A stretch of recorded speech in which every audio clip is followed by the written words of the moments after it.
Good morning, everybody. I am Mohammed Ali, O and A level mathematics teacher. I have completed my BSc honors and MSc in mathematics from Shahjalal University of Science and Technology, Sylhet, Bangladesh. And also, I have completed my second master's in mathematics from Jahangir University, Sabar, Dhaka. I have 22 years of maths teaching experience. I love teaching.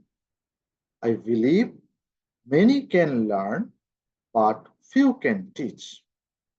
Students are the most beautiful flower in God's garden. I still love teaching. I am a teacher. At present, I am working the Aga Khan School, Dhaka, Bangladesh, as IGCSE and A-level mathematics teacher. It is one of the best schools in Bangladesh. I am really proud as I am part of this school. This school uniformly develops students and similarly give opportunity to develop all teachers also. This place where I am sitting, this is our school library. A lot of books over there.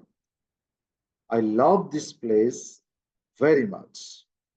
As a maths teacher, I believe for maths success, two things is very important. One, understand maths properly. Number two, practice a lot. Thank you, everybody.